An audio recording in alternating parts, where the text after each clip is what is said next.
Now, the President of the Philippines, Ferdinand Marcos Jr., has unveiled his multi-billion-dollar sovereign wealth fund at the World Economic Forum in Davos, Switzerland.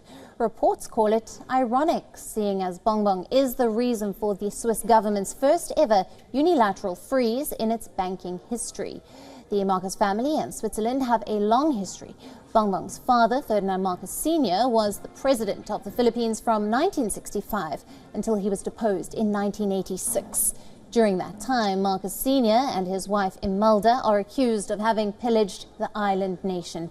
It's estimated that they siphoned off as much as $10 billion during Marcos Sr.'s time in office.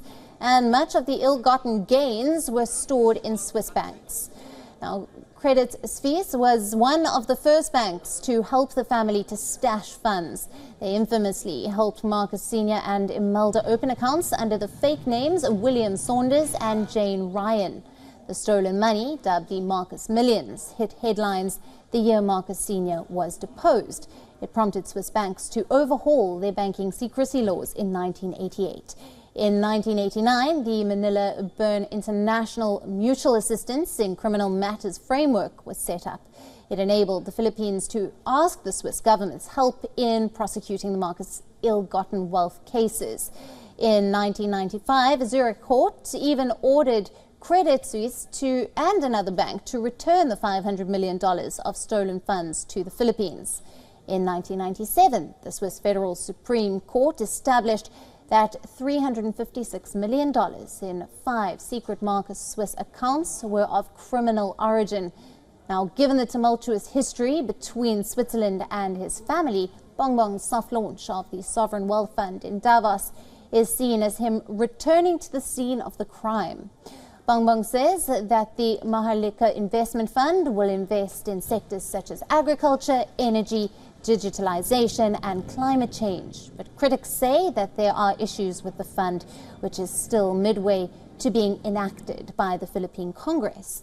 The $4.9 billion fund will draw initial capital mainly from the state-backed pension funds.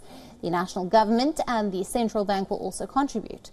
Now, business groups say that diverting pension money into the wealth fund would expose it to additional market risks. They also cite what happened with Marcos Sr.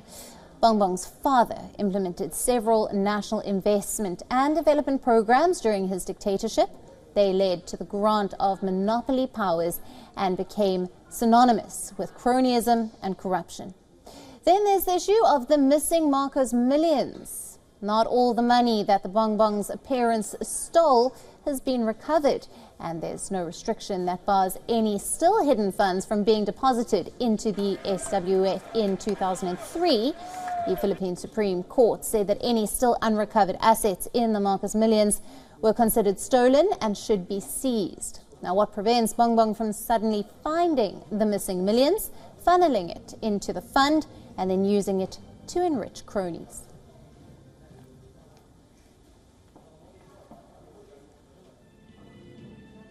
WION, now available in your country.